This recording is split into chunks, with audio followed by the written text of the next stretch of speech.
Ништо не може да ја замени љубовта и поддршката што ја дава семејната средина. Кога детето ќе остане без семејство, семејна грижа почнува да страда, а тоа може да има штетни последици по неговиот раст и развој. Затоа престојот во згрижувачко семејство, дури и за краток временски период, е најдобар начин да се обезбеди секое дете да го добие она што секој од нас би го очекувал за своите деца, соодветна грижа, љубов и посветеност. Децата растат и се развиваат најдобро во грижлива средина, исполнета со љубов, поддржани од грижливи и одговорни возрастни, но претходно тие треба да бидат идентификувани, но и да се работи со нив и да им се помогне секогаш кога тоа им е потребно. Во таа насока вчера беше отворен нов центар за поддршка на згрижувачки семејства и токму тоа е темата на мојот денешен разговор со Александра Ивановски, раководител на Центарот за поддршка на згрижувачки семејства во Скопје. Александра, добро утро. Добро утро. Пред да навлеземе подлабоко во темата, колку згрижувачки семејства има во земјава и колкав број на дечиња се згрижени на ваков вонинституционален начин?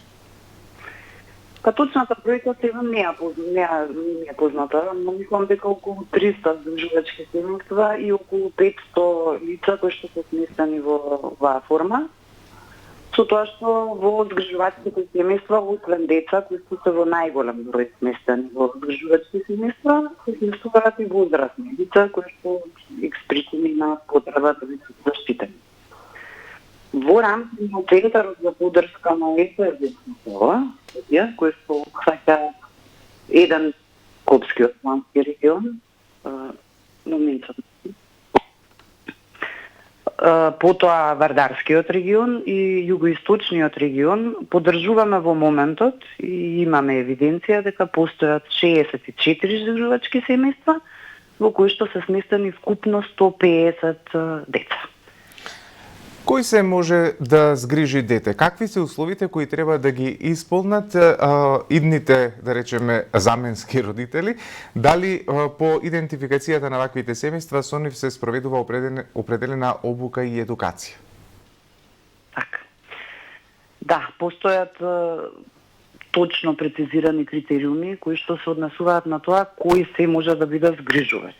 Но пред да ги збориме тие критериуми, јас би рекла дека станува збор за личности кои што имаат голема љубов и хуманост во себе и сакаат да помогнат тогаш кога на децата им е најпотребно заштита пред се, да ги отворат своите домови и да понудат љубов, да понудат можност да се залекуваат раните кои што ги имаат овие деца заради одредени трауми, загуби и да гледаат како децата ќе растат, ќе созреат и ќе станат, како да кажам, едни силни индивидуи. Критериумите се утврдени посебно во еден правилник за згрижувачки семејства кој што е излезен од Министерството за труд и социјална политика, кој што е надлежно министерство за оваа проблематика и се однесуваат на одредена возраст, значи лица полнолетно од 18 до 62 годишна возраст, со тоа што има одредени специфики во однос на разликата помеѓу возраста на згрижувачот и возраста на згриженото дете. Потоа се однесуваат на една добра здравствена состојба, добри стамбени услови, нели во домот треба да постои просторија, соба за згриженото дете, соодветен пристап до санитарен јазол, опременост на куќата и така натака. Лицата не треба да бидат кривично осудени, да не им е одземена деловната способност, да не им е одземено родителското право, бидејќи понекогаш се случува и биолошки родители, значи лица кои што имаат и своји собствени деца, кои што се пораснати, можеби излезени, формирани своји семејства, излезени надвор од државава, живеат некаде на друго место, па овие лица одлучуваат да станат згрижувачи. Така да постојат критериуми кои што се законски утврдени, а оној другиот критериум кој што се стекнува низ обуката која што Центарот за поддршка на згрижувачки семејства ја обезбедува пред некое лице да донесе конечна одлука дали ќе се занимава со згрижување или не, а тоа е да има одредени компетенции поточно знаење и вештини во областа на грижа за овие специфични категории на деца. Александра, идентификувањето на семејствата, работата со нив, помошта која што им е потребна е токму дел од работата на овие центри за помош на згрижувачки семејства. Вчера еден таков центар беше отворен во Скопје. Би прашал колкав е капацитетот, колку семејства ќе можат да ги користат услугите на овој центар? Во рамки на Центарот за поддршка на згрижувачки семејства СОС Детско село, за кој што ние добивме лиценца за овластено давање на оваа услуга во декември 2021 година, може да се опфатат скупно 90 згрижувачки семејства. Во моментот состојбата е 64 семејства во овој регион кој што го споменав, со тоа што се надеваме дека со една кампања која што ќе почне на 1 јуни на денот на згрижувачите и кога малку ќе бидеме поприсутни во јавноста да збориме за спецификите на згрижување, можностите како да се стане згрижувач, ќе формираме групи за почетна обука на згрижувачи потенцијални, дека би можеле да се зголеми бројот и да речеме да достигнеме до 90 згрижувачки семејства. Знаете како потребата од згрижувачки семејства за жал е голема во нашата држава. Така. И покрај социјалните реформи кои што се случија и покрај одредени законски измени во кои што се најдоа мерки, услуги како да се допре до најрандливата категорија, се уште се соочуваме со голем број деца кои што за жал од X причини ја губат родителската грижа и им е потребна грижа. Кој ќе работи со овие семејства во Центарот за помош на згрижувачки семејства? Тука мислам на персонал кој што ќе биде вработен и која е крајната цел на ваквите центри на покрај помош на згрижувачките семејства? Па, Центарот за поддршка на згрижувачки семејства има неколку задачи, од кои што една е онаа која што ја споменав претходна, тоа е промоција на згрижувањето. Значи, нашата намера е да го доближиме згрижувањето до општата популација, да разберат луѓето нели што е згрижување, како можат да станат згрижувачи или на било кој друг начин да го поддржат ова, бидејќи истражувањата научни показале дека децата кои што растат во институции за жал не се развиваат онака како што треба и дека најдобра форма за згрижување е всушност згрижувачко семејство. Значи една од тие задачи е токму промоција и мотивација и тоа дека медиумите може да бидат на партнери да ова приказна ја прошириме во етерот и се повеќе луѓе дознаат за ова форма. И сега другата задача е токму да се градат компетенциите на згрижувачките семејства. Да се обучуваат пред новововедна обука, пред да станат згрижувачи, да се запознаат со поврзувањето, со тоа како секој човек, па и тие деца поминуваат низ процес на загуба, како траумите кои што ги доживеале во средината од која што се вадат, влијаат на детскиот развој, да им помогнат на децата во остварување на нивниот полн потенцијал.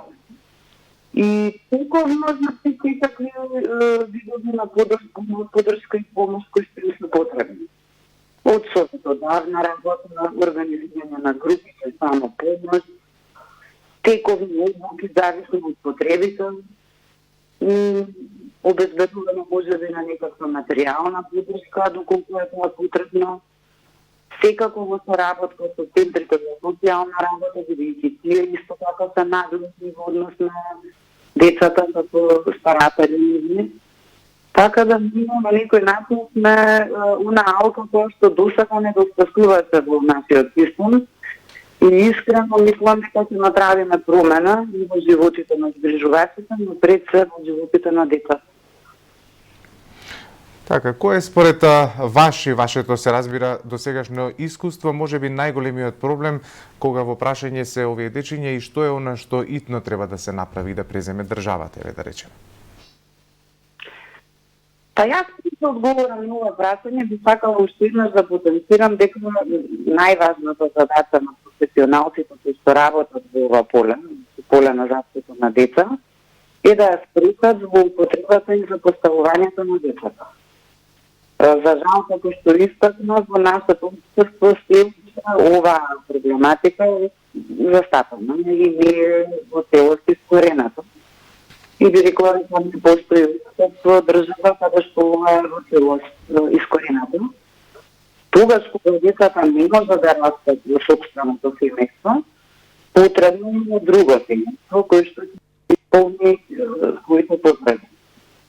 И сега тоа грижувачко семејство е специфично затоа што знаете како однаште него колку да се тие обучени и да знаат кога ќе дојде дете кој што не е, се случува една голема промена.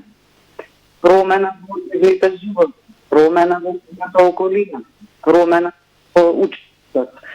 Аз би рекла дека најголемиот проблем на нас како заедница е тоа што нема голема разбирање и знаење тоа што значи згрижување. Децата може би се чувствуваат на некакви сневања, на посочување и така натаму. Тоа е еден проблем. А потоа секако и фактот дека социјалните услуги се уште се развиваат во нашата држава. Значи, ако згрижувачкото семејство е од Петрове и тоа треба да оди во Заводот за ментално здравје кој што се наоѓа во Карпот, тоа не е толку лесно на услуга за она што е потребно на тоа згрижувачко семејство. Би рекла дека државата, министерството и не само министерството на статут, бидејќи тоа некако прво искрши редот на развој на социјалните услуги, ќе треба да се занимава со отварање на услуги кои што се не само за згрижувачките семејства, туку и за биолошките семејства, да тие услуги бидат достапни во заедницата. Онаму каде што живее семејството. И само ќе можеме да изградиме силен систем, бидејќи семејството не може само да се соочува со одредени специфични проблеми кои што ги има. Згрижувачите често згрижуваат детето по причини. Значи, да речеме дека тука најмалоадници содржател имаат дури со биолошки семејства кои што имаат детето по причини. И ни треба услуги во заедницата, лесно достапни, им требаат услуги за кои што нема да свикаат 3 по 4 месеци за да ги добијат, и ќе ги добијат веднаш и во континуитет и со интензитет кој што е потребен за да можеме во тој начин да превенираме се што понатаму ќе биде како последица доколку децата не влезат во тие услуги. Така, Александра, да го заокружиме овој разговор со уште едно прашање или можеби порака која што би сакал јас еве да ја пренесеме, беше објавена на Facebook страната на СОС Детско село. Пред нас е најголемиот христијански празник Великден, а празниците се време за љубов, радост, надеж, а време за семејството. Токму тоа е она што најмногу им недостасува на децата без родителска грижа. По тој повод упативте порака секој кој има можности, кој сака да даде свој придонес со донација со цел на овие деца да ја почувствуваат семејната топлина, радост на празниците. Јас еве уште еднаш упатувам апел до сите оние кои што имаат можност и сакаат да обезбедат потопол дом, односно повеќе љубов, поголема грижа за овие деца, да го сторат тоа. И вам ќе ви се заблагодарам за денешното учество во утрински брифинг и ви посакувам многу успех во понатамошната работа, отворање уште на многу вакви центри и секако пред се тоа најдобро ќе се одрази врз развојот на овие деца на кои што најмногу им е потребна оваа помош. Ви благодарам уште еднаш. Ви благодарам за поканата и уште еднаш би сакала да ги поттикнам сите заинтересирани лица кои што сметаат дека може да станат грижувачи, да се јават во детското село и да добијат дополнителни информации за тоа како може да го сторат. Ви благодарам уште еднаш.